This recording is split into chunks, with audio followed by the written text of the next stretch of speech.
I've put a lot of people in cells. Some deserved it more than others. Margaret Hale deserved it exactly as much as the men she killed. That's the part I can't get past. That's the part I carry. 40 years on Chicago PD, and you think you develop a kind of scar tissue. You think the cases stop getting underneath you. They don't. They just get quieter about it. This one wasn't quiet. This one sat in the corner of every room I walked into for months afterward, waiting.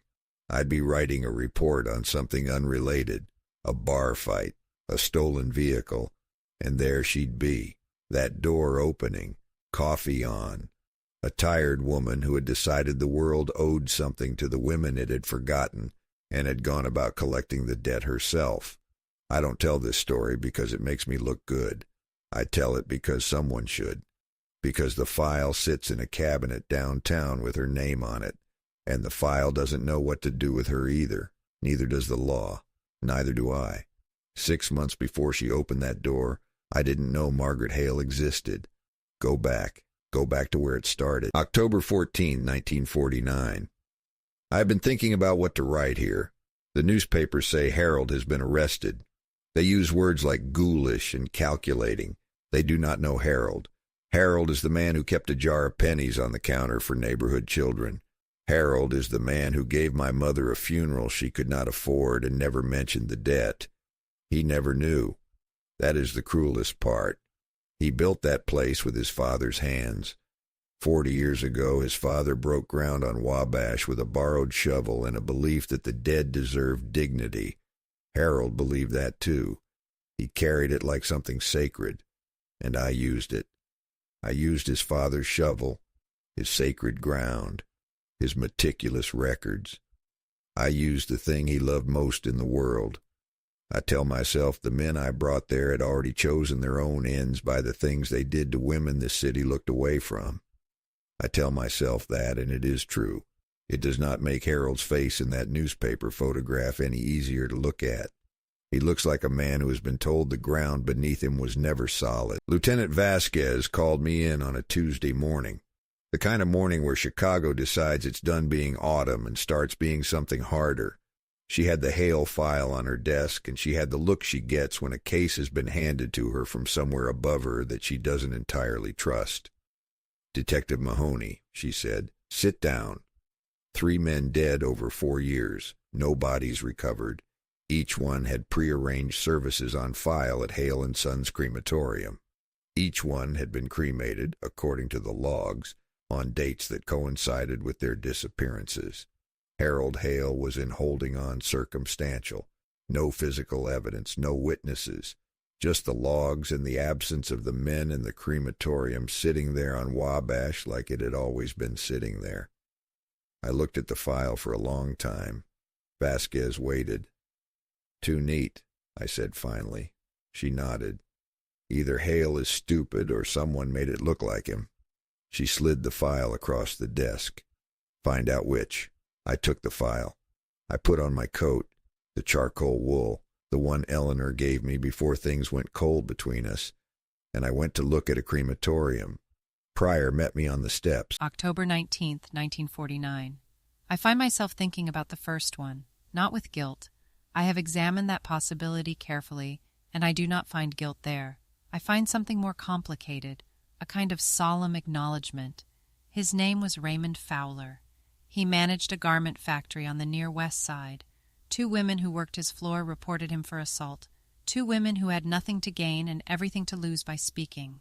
The first report was lost in filing.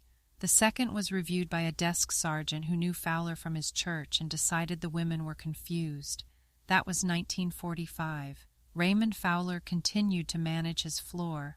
The women continued to work it because they needed to eat. Someone had to do what the law would not. The law did not. I did. I do not apologize for this. I want to be precise about that, not because I am proud, but because I refuse to perform a remorse I do not feel for Raymond Fowler. I feel remorse for other things, for Harold, for the weight I put on people who trusted me, for the years it took to understand that the world does not correct itself, and someone has to decide whether to live with that or do something about it. I decided. Harold Hale in holding looked like a man who had been folded up and put somewhere that didn't fit him. Small man, neat hands, the hands of someone who worked carefully, worked precisely. He sat across the table from me, and he kept his eyes on the surface between us like he was reading something there. I introduced myself. He didn't react to my name. Either he was very good or he genuinely had nothing to hide. After 40 years reading people in rooms like this one, I have learned that the ones who are hiding something fill the silence. Harold Hale didn't fill it. He let it sit. After a while he said, "Margaret would know how to explain this. The records, the dates. She always understood the books better than I did. If Margaret were here, she'd sort it out." Present tense. I noticed that. Men in grief don't always make that switch right away. The past tense of a person they've lost. But something in the way he said it was different from grief. Not guilty. I didn't read guilt. Something else. He had organized himself around her. She was still the thing his sentences reached for. Whether that was grief or something else I couldn't yet say. I made a note. His hands on the table were completely still. Mine were not. October 23rd, 1949. My room is on the 3rd floor of a boarding house on Paulina Street. Mrs. Ferris doesn't ask questions. She is the kind of woman who has learned that questions cost more than they return, which means she has lived a life that taught her that lesson. I respect her for it. From my window I can see a slice of the street below, and if I stand at the right angle I can see the edge of the block where our house, Harold's house, sits. I watched 2 policemen go in and out this morning. One was carrying a box. I could not see what was in it. Harold looks smaller every day. I saw him being walked to a car yesterday. He had his hat in his hands. He always holds his hat when he doesn't know what else to do with himself. That habit, 41 years old and still with that hat in his hands like a boy in church. I did not intend this. I want to record that clearly, here, for myself. I intended justice for the women Raymond Fowler touched without their consent. I intended justice for the women Judge Morrow sent home to their husbands for 11 years. I intended justice. The cost was higher than I planned. I knew it would be a cost. I did not know Harold would hold his hat like that. Pryor pulled the victim files while I worked the crematorium records.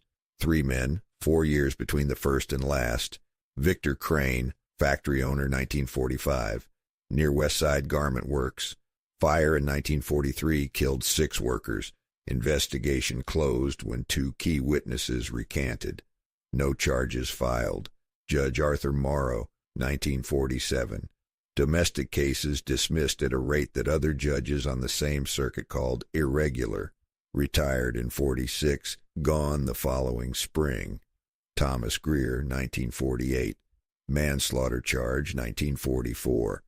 Dismissed on a procedural error so clean that a second-year law clerk could have filed it better. The kind of error that makes a man wonder if it was an error at all. Pryor came in, sat down, put the files in a line on my desk.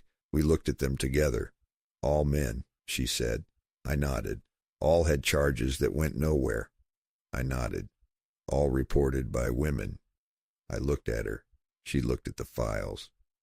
We were both thinking the same thing, but neither of us said it yet because in 1949 saying it out loud in a Chicago precinct required a specific kind of will. Someone chose these men carefully. Someone with access and knowledge and patience and a particular kind of grievance. I looked at Harold Hale's client list. October 27th, 1949. I have been thinking about Judge Morrow. I want to write about him carefully because he is the one people will find most troubling. He was not violent. He never struck a woman. He sat behind his bench and he was simply tired of the women in front of him. That is what I concluded after watching him for 3 months. He was bored. They came to him, black eyes, broken fingers, children in the doorway, and he sent them home because the paperwork was inconvenient, and the husbands were often men he knew from the club or the neighborhood or the ward meeting. 41 cases in 11 years. 41 women told the truth in a room designed for truth and were handed back to the men who hurt them. He was not bored at the end. I want to record that. I do not mean it as cruelty. I mean it as precision. I want the record to show what he felt in that final hour because for 11 years no record showed what the 41 women felt. Someone should have written it down. The court stenographer never did. I am writing it down now. He understood at the end what it felt like to be in a room and not be heard. I spent a day with Chicago PD's own records. Not the Hale case specifically, the broader picture. Crane, Morrow, Greer. Each name had a corresponding file. Each file had complaints attached, reports filed, statements taken. And in each file there was a point where the paper simply stopped. Not resolved. Stopped. A woman's name at the top of a statement and then nothing after. I started cross-referencing. A woman named Clara Reeves had filed against Greer in 1944. A woman named Dolores Marsh had provided testimony in the Crane fire investigation that somehow never made it into the final report. 3 women connected to Judge Morrow's dismissed cases had written letters to the DA's office that were acknowledged and filed and never answered. The pattern was not subtle once you were looking for it. What was subtle was whoever had gone looking for it first, whoever had assembled this picture before I had, someone with time and access and a very particular kind of attention. I started thinking, this isn't Harold Hale. Harold Hale ran a crematorium and kept a jar of pennies for neighborhood children. This was someone who understood the legal system well enough to hunt inside it. I pulled the associate records for the crematorium. I found Margaret Hale's name attached to the bookkeeping. November 1st, 1949. I want to write about Harold honestly. He deserves that. He deserves more than that, but honesty is what I have to give from this room on Paulina Street. He is a good man.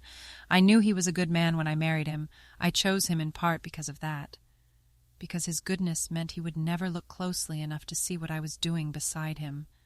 That is a terrible thing to write. I am writing it because it is true, and I committed to recording true things here. I chose this life. I chose the crematorium. I chose the access it gave me, the cover it provided, the proximity to what I needed. I chose Harold knowing he was the instrument and not the partner. Good men can be instruments without knowing it, perhaps especially good men because their goodness makes them trusting, makes them incurious about the parts of their lives that seem to be running smoothly. The books always balanced. The clients were always handled with care. Harold had no reason to look twice at anything. That does not make it right. I chose him, and I used him, and he held his hat in his hands yesterday outside a police station, and I watched from a third-floor window. That does not make it right at all. The neighborhood around Hale and Sons had been holding its shape for 20 years. Same houses, same families, same rhythms. Pryor and I went door to door on a Wednesday afternoon, the kind of gray Chicago afternoon where the sky looks like a used dishcloth and everyone on the street has their shoulders up around their ears. Most neighbors said Harold Hale was a quiet man, decent, kept to himself but greeted you by name. About Margaret, most people paused before answering. That pause was interesting. A woman named Mrs. Kowalski on the south side of the block didn't pause at all. Mrs. Hale was always asking about the neighborhood women, she said, who was having trouble at home, who'd had the police called on their street. She'd bring food to people. She'd sit with them. She was always asking. I wrote it down. Community, I thought. Helpful wife, church committee type, the kind of woman who organized the block. It connected to nothing concrete yet. Pryor gave me a look on the way back to the car. Lot of asking, she said. Lot of listening, I said. We got in the car. I started the engine. Somewhere in the back of my mind something was beginning to arrange itself, but it wasn't ready yet. It needed more pieces. November 4th, 1949. Mrs. Kowalski told someone. I knew she would. She is not a malicious woman. She is simply a woman who believes in talking, in the civic virtue of sharing what you know with the people who are asking. I used to find that quality endearing. It is harder to find it endearing now. I am not angry at her. I want to record that clearly. The anger I carried for years, the specific concentrated anger that sent me to 3 men's doors. That anger was never diffuse. It never spread to innocent people. I was careful about that. Mrs. Kowalski is innocent. She gave me soup when I was ill in the winter of 1946, and she asked nothing in return except the ordinary commerce of neighboring, which is conversation and attention. She deserves nothing bad from me. What she told the detective will lead somewhere I had already planned for.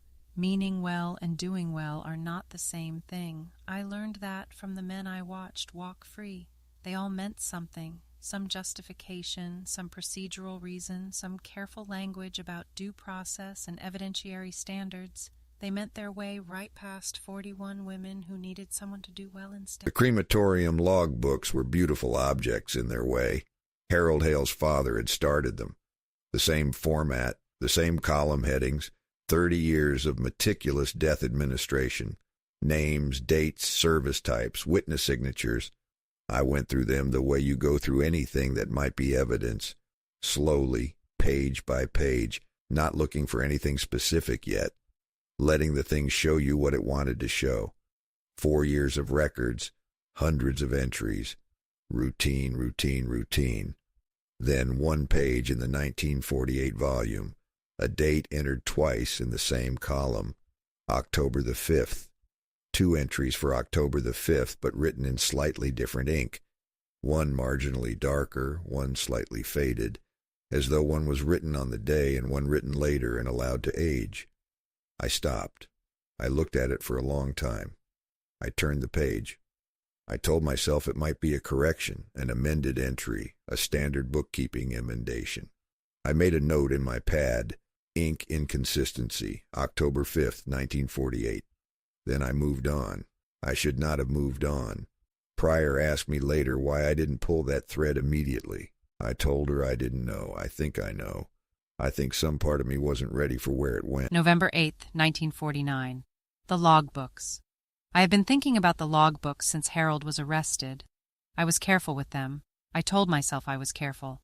Harold kept records the way other men keep religion, with devotion, with consistency, with a belief that the act of recording was itself a form of respect for the dead. I understood his system completely after 7 years of managing the books alongside him. When I needed to make the alteration, I was precise. I changed one entry, one line. The ink I used was from Harold's own desk, and I held it to the lamp to approximate the fading of the surrounding entries. I thought it was close enough. I had been telling myself no one would notice for 4 years. I have been telling myself that about many things. The ink on that page is not quite right. I knew it when I did it, and I told myself it was sufficient and moved on because the alternative was to go back and replace the entire page and risk disturbing the binding and attracting more attention than a slightly mismatched line. Harold noticed nothing. I was grateful. I was also aware that Harold noticing nothing was the condition I had constructed the entire arrangement around. His trust was the mechanism. That is the thing about Harold. His trust was total. You could set a clock by it. Clara Reeves called the precinct on a Thursday. She asked for me by name. She'd read my name in connection with the Hale case in the Tribune. Pryor took the call and brought me the message, and I called her back from my desk. She was careful. She had practiced what she was going to say. I could hear that. She said, Margaret Hale came to see her 3 times in the year before Mrs. Hale's death. Brought money. Not a large amount, but enough to matter. And each time before she left, Margaret said the same thing.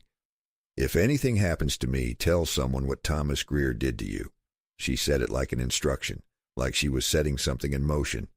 Clara Reeves had been the woman who filed the report against Greer in 1944, the one that went nowhere on a procedural error that a second-year law clerk could have avoided.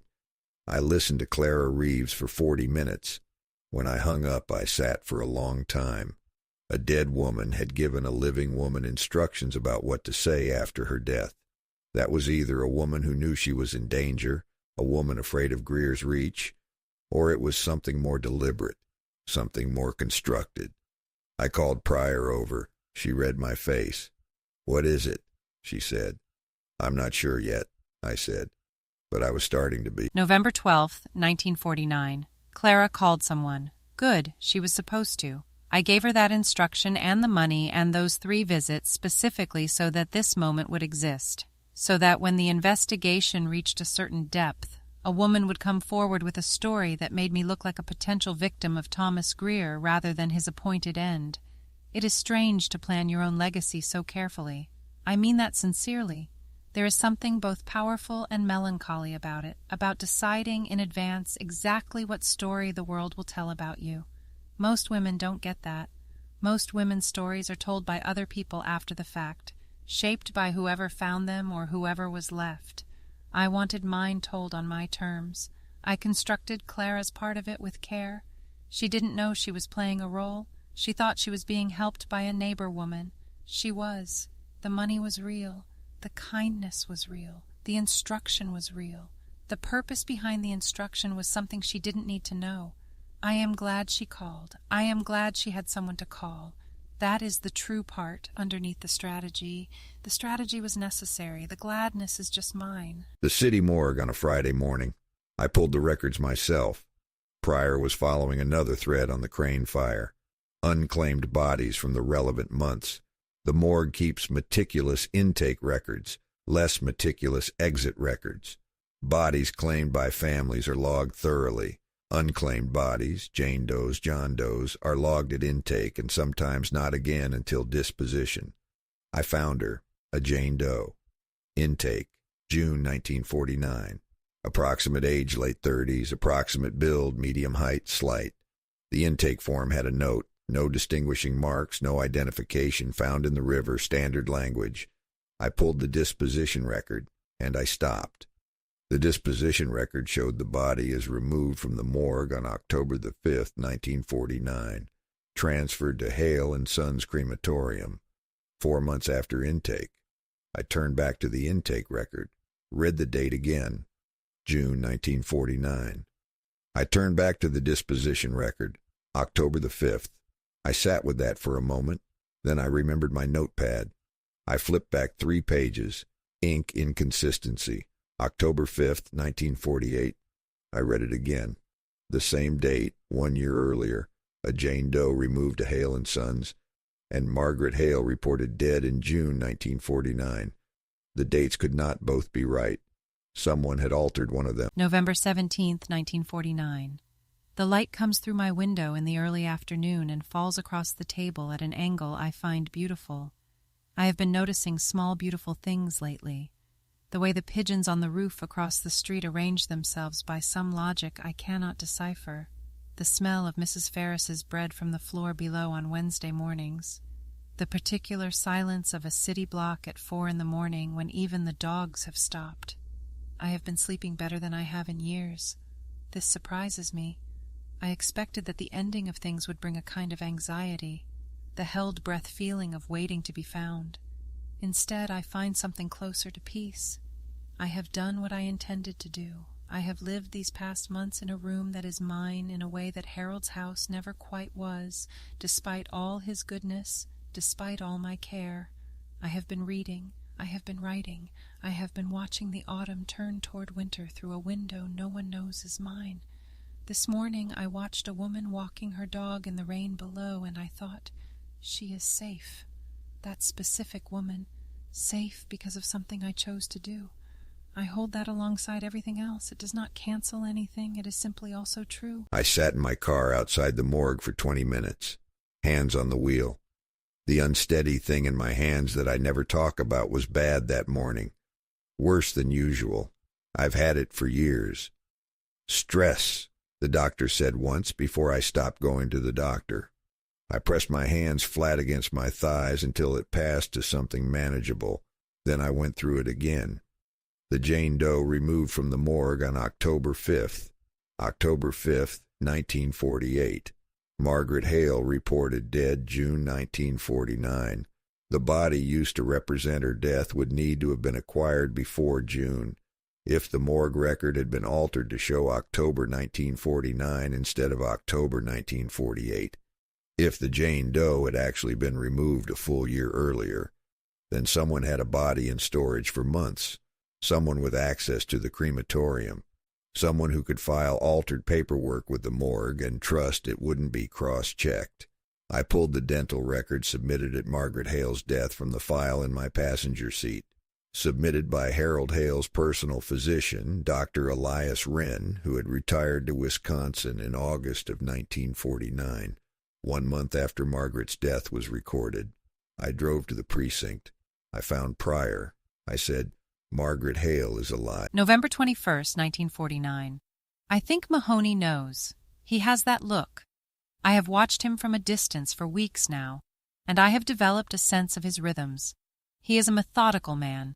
He moves through evidence the way a careful person moves through a dark room, hands out, feeling for the shape of things, not rushing. Most detectives I have read about in cases like mine are impatient. Mahoney is not impatient. He is thorough in a way that is almost meditative. Today he stood outside the city morgue for a long time without moving. He was standing beside his car. He wasn't looking at anything in particular. He was thinking. I have seen people think before, and I have seen people stand still before. But what Mahoney does when he has found something is different. He goes somewhere else entirely. He stood there for perhaps 8 minutes by my count. Then he got in the car. I watched him drive away. I have perhaps 2 days before he traces me here. I have been ready for this since June. I find that I am not afraid. That surprises me somewhat. I thought when the moment came I would feel something like fear. What I feel instead is something closer to readiness, an almost formal sense of completion. The account is about to be rendered. I find I can accept that. Harold, with the knowledge that his wife might be alive, did something unexpected. He went very still, not shocked still, more like a man recalibrating, rearranging something interior. Then he said, "She had a case she followed before we married. I never knew all of it. A woman named Reeves, Clara Reeves, the Greer complaint, 1944. I asked him to tell me more. He folded his hands on the table, those careful hands, and said Margaret had come home one night in the autumn of 1944 different, not upset exactly, more decided, like she had made up her mind about something and the deciding itself had cost her. She never told him what the case was. She only said, 'There are women in this city who tell the truth and nothing happens to them afterward. Nothing changes. I find that I can't stop thinking about what should happen instead.' Harold said he thought she meant she wanted to do charity work, social work. He thought that was what came of it, the community involvement, the questions she asked on the block, the visits to women in need. He thought that was what she meant. I listened to Harold describe the origin of everything and understand none of it. I thought, that's love, maybe, paying careful attention to the wrong translation. November 24th, 1949. Harold remembered Clara. Of course he did. He remembers everything about me. That is what love does. It pays attention. It records. It keeps. He watched me come home that autumn evening, and he saw that something had changed in me, and he filed it away with everything else he knew about me, all those careful years of knowing. He thought it meant I wanted to help people through conventional means. He was right that I wanted to help people. He translated it into the language he had available, which was the language of a good man, charity, community, social virtue. He didn't have the other language. He never needed it. That is the whole of Harold, contained in that misreading. He heard me say the world needed correcting, and he imagined I meant through recognized channels, because those were the channels he believed in. His father built a crematorium on the principle that the dead deserved dignity, and Harold extended that principle to the living. People deserve to be treated with care through proper means. I loved him for that. I want to record that I loved him for that. It was also the thing that made it possible to use him without his knowledge. Love and utility are not always separable. I wish they were. I put it all on the board in my office. Pryor stood beside me. We looked at it for a long time without speaking. 4 years, 3 official victims, each chosen with precision, not randomly, not emotionally, chosen because they had harmed specific women and faced no consequence. Margaret Hale had access to Harold's client records, which included estate and prearrangement documents that sometimes referenced legal history. She had used the community network she'd built on her block to identify cases. She had the time and the patience and the particular quality of rage that does not express itself in noise but in planning. And she had the crematorium, the perfect disposal mechanism, hiding in plain sight inside a legitimate business her husband ran with devotion. She had watched me watching Harold. Pryor said, she adjusted her plan around the investigation. I said, She's been adjusting around investigations for 4 years. Pryor looked at the board. How long has she known we were close? I thought about the morgue, the stillness in my car. 8 minutes. A woman had been watching me from somewhere I couldn't see. Long enough, I said. I picked up my coat from the chair, the charcoal wool, Eleanor's coat. I put it on. Let's go find where she's been living. November 26th, 1949. Final entry before what comes next. I want to be precise here because I have tried to be precise throughout, and I am not going to stop now at the end. I do not think I was wrong. I want to say that clearly. I think I was outside the law, which is a different thing. The law has boundaries and logic and internal consistency, and those are real and valuable things. I operated outside them. I knew I was doing so. I made that choice with full knowledge of what it was. But wrong. I keep coming back to that word, and I keep finding it insufficient for what I actually feel about Raymond Fowler and Arthur Morrow and Thomas Greer. Those men were guilty of things the law decided not to address. I addressed them. Whether that makes me good or simply necessary, I have stopped trying to decide. I spent 4 years deciding, and I have decided as much as I can.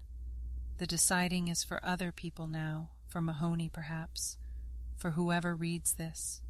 I will say this.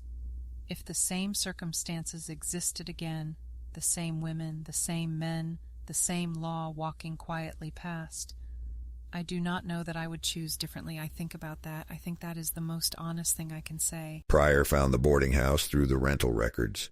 Margaret had rented under her maiden name, Sullivan. Margaret Sullivan. Neat and simple. The kind of thing you kick yourself over afterward. She was a block and a half from a precinct substation the whole time. Mrs. Ferris answered the door. She was a composed woman, the kind that Chicago makes in certain quantities, practical, unsentimental, decent in a way that doesn't advertise itself. She looked at my badge without surprise, as though she had been half expecting it. The woman on the 3rd floor, I said, not a question.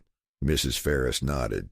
Lovely, quiet woman, she said. Widowed, keeps to herself, reads a great deal. She stepped aside. I'll ask you not to be rough with her, she said. It wasn't a request. I told her I had no intention of being rough. I meant it. I went up the stairs alone. Pryor waited below in case. The 3rd floor, end of the hall, one door, a line of pale afternoon light under it. I stood there for a moment. I knocked. My hands were steady. For once, they were completely steady. November 26th, 1949. Addendum, written this morning before he arrives. If you are reading this, you found me. I left this entry for you specifically, Mr. Mahoney. I have read about you in the papers, not just in connection with Harold's case, but the older ones. The Correll case, the warehouse on Wabash. You are described as relentless, and that is accurate, but it is not the thing I noticed. What I noticed is that you write your reports with a particular quality of attention to what a person felt, not just what they did. You note the emotional register. Most detectives don't do that. I find it significant. You are an honest man, and honest men follow things to their conclusions regardless of where they go. That is why you will arrest me, and why the arrest will be correct by the standards both of us understand. I stayed close enough to be found because I was tired, not of the work, never of the work. Tired of the room, tired of the window, tired of watching Harold hold his hat in his hands outside a building I put him near. I am ready for what comes next. There is coffee on the stove. I will offer you some. I think you could use it. She opened the door before I finished knocking. She had heard me on the stairs. She was a woman in her middle 40s, dark hair going gray at the temples, composed in the way that certain people are composed when they have decided something, and the deciding has brought them to a kind of calm. She was not what I expected. I don't know exactly what I'd expected, something more theatrical maybe, more defensive. She looked at me the way you look at someone you've been anticipating. Then she stepped back from the door. "Come in, Mr. Mahoney," she said. "I'll put the coffee on." I stepped into the room. The first thing I noticed was the light, warmer than the hallway, a lived-in room, books, a journal on the table. Neat stacks of documents I recognized immediately as case files, not police files, her own, newspaper clippings in dated order, the whole architecture of 4 years laid out with a librarian's care. She moved to the stove. She didn't look nervous. She looked like a woman who had been waiting for a specific appointment and was relieved it had finally arrived. I stood in the middle of the room and I looked at everything she had assembled and I thought, she wanted someone to see this. She built this room so that someone would eventually stand in it and understand. I didn't drink the coffee. I should have. It smelled good and I was cold from the morning and I had been awake since 4:30.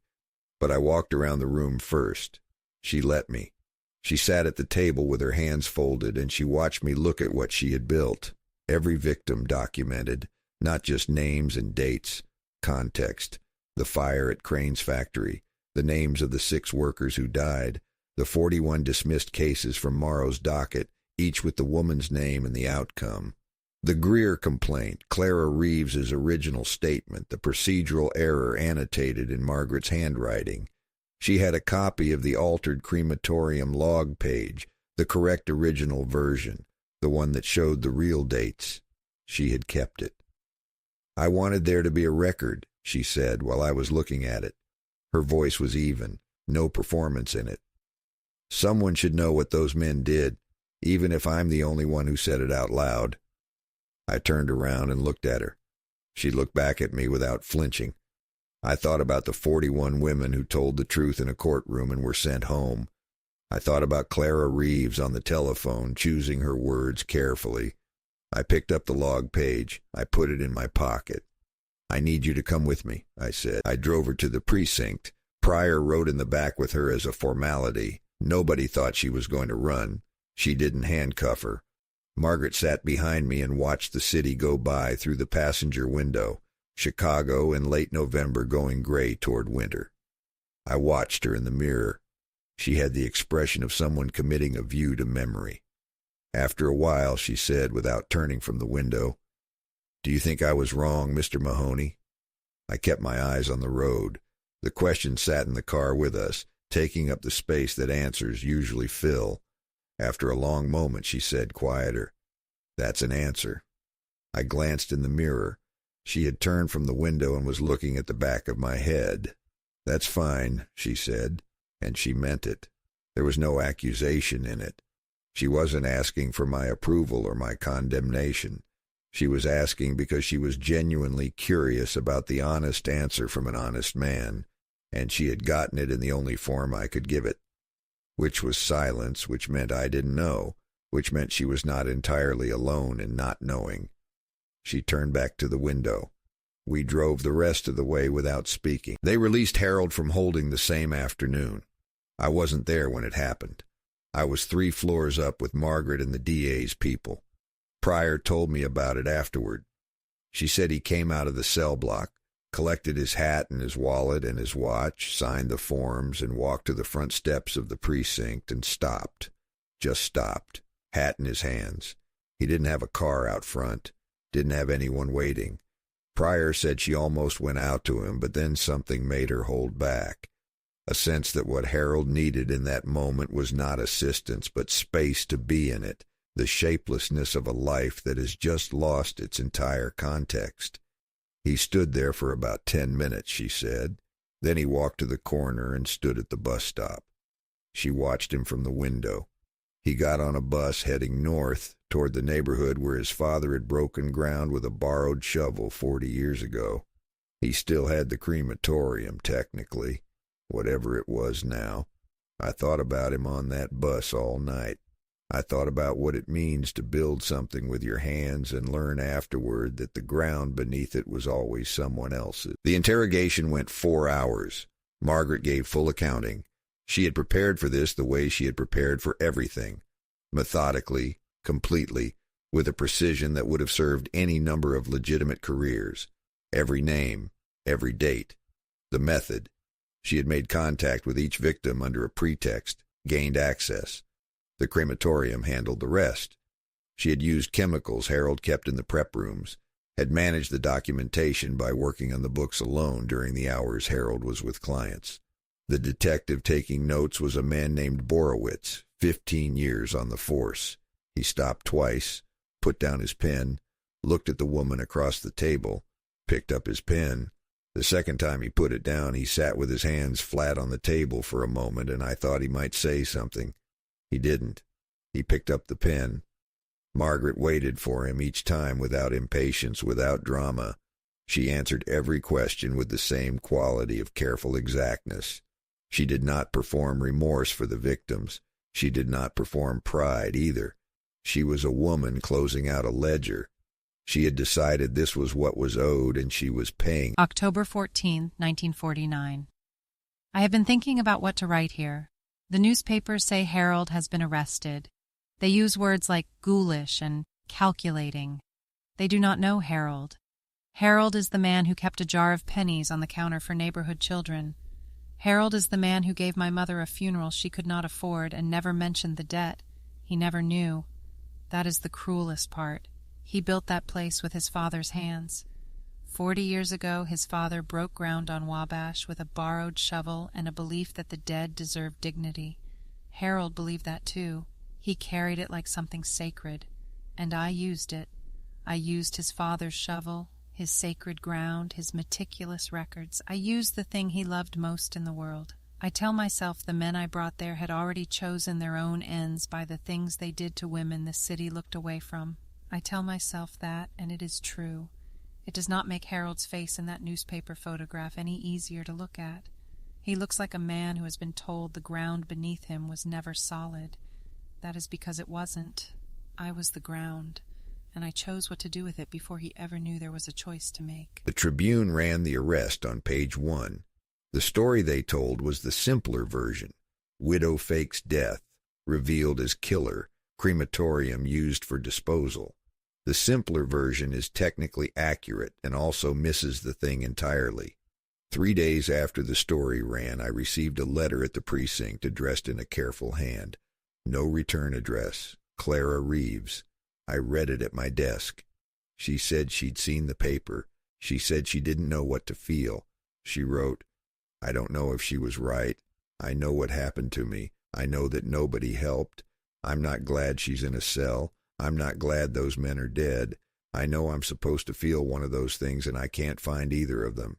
I don't know what I am. She said she hoped somebody would write down the names of the women, not just the men. She said she thought that mattered. She signed it Clara. Just Clara. No last name. As though the last name was still something she was holding carefully, not ready to commit it to a document going somewhere official. I folded the letter along its original creases, and I put it in the inside pocket of my coat, the charcoal wool, next to where Eleanor's smell used to live in the collar before things went cold. I kept it there. The DA wanted maximum charges, maximum weight. He had that quality of prosecution certainty I have always distrusted, the certainty that the verdict is the same as the truth. I wrote my report. I was accurate. I was complete. I described the evidence, the confession, the 4 years of documented decision-making, the prepared exit using the Jane Doe, the forged dental records, the altered log, all of it. Accurate, complete. At the end of the findings section, I wrote 2 sentences that I looked at for a long time before I decided to leave them in. Suspect showed no signs of remorse for the victims. Suspect showed significant remorse for the effect of her actions on her husband, Harold Hale, who had no knowledge of and no participation in the crimes. I stared at those 2 sentences. The DA would probably not thank me for them. They would be read in court. They were accurate. They were also the most complicated 2 sentences I had written in 40 years of reports because they were true in a way that made the whole document mean several things at once. I left them in. Pryor read the report before I filed it. She handed it back to me without comment. Then she said, "You wrote it right." I didn't know if she meant accurately or correctly. I still don't think those are the same thing. I put Margaret Hale in a cell. The law said I was right. I think the law was right. I'm less certain those are the same thing. 4 men are dead. 4 men who should have faced justice and didn't, through various accommodations the city made with its conscience.